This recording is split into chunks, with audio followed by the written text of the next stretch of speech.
SOS à la recherche de soi. SOS SOS à la recherche de soi. SOS à la recherche de soi. SOS à la recherche de soi est une invitation à prendre le temps. Prendre le temps pour se connaître, qui je suis, à quoi j'aspire, qui je souhaite devenir. Partir en quête de soi demande souvent du courage et de la persévérance. Mon but est de partager avec vous ma philosophie de vie, de vous offrir une façon d'aborder la vie. Au-delà du bruit extérieur, retrouver le calme intérieur, faire le silence, apaiser son esprit et ainsi retrouver la sérénité. Aujourd'hui, nous allons aborder le sujet de la dépendance affective. Comment savoir si je souffre de dépendance affective? Quels en sont les signes et comment arriver à sortir de cette dépendance? La personne qui souffre de dépendance affective cherche à combler son besoin d'amour et d'estime de soi à l'extérieur. Elle recherche l'approbation de son entourage, de ses proches, de son conjoint et de ses collègues. Cette personne va nier ses propres besoins afin de correspondre à l'autre.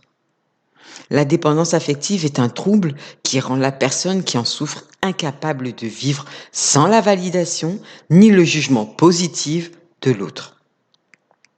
Le dépendant affectif va ressentir un besoin viscéral d'être reconnu, soutenu, encouragé et aimé par autrui. En réalité, cela cache des peurs bien plus profondes. La peur de la séparation et la peur de l'abandon. Elle va solliciter des marques d'affection et d'attention de façon excessive, ce qui entraîneront des conséquences négatives dans ses relations intimes. Le vide intérieur ne pourra pas être comblé par des sollicitations extérieures. La personne dépendante affective se retrouve dans un cycle plaisir-souffrance, car l'amour qu'elle reçoit restera insuffisant.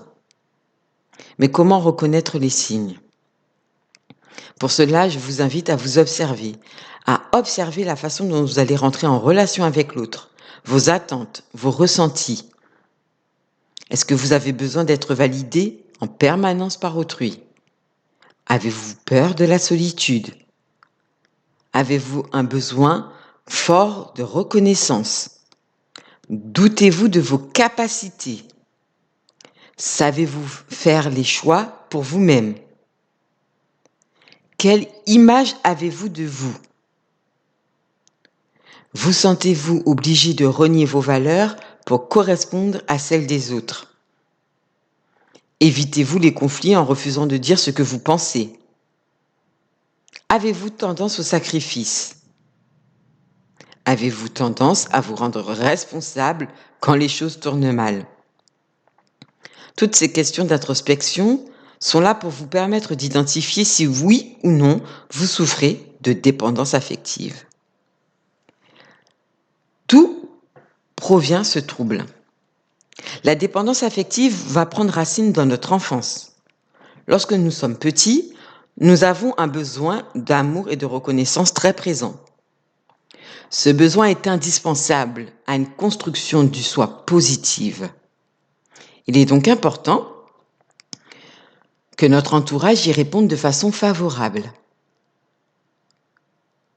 Lorsque notre entourage est dysfonctionnel, le manque d'amour et d'attention entraîneront des conséquences sur notre vie d'adulte.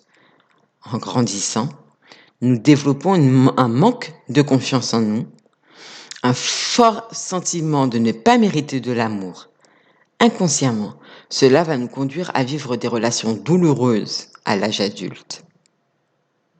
Malgré de la souffrance et de la frustration, une personne qui souffre de dépendance affective va rester dans une relation qui ne la convient pas, car elle éprouve des difficultés à rompre.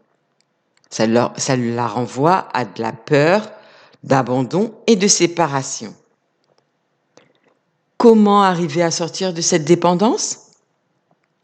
Il est important dans un premier temps de reconnaître que nous souffrons de dépendance affective, sans jugement et avec bienveillance.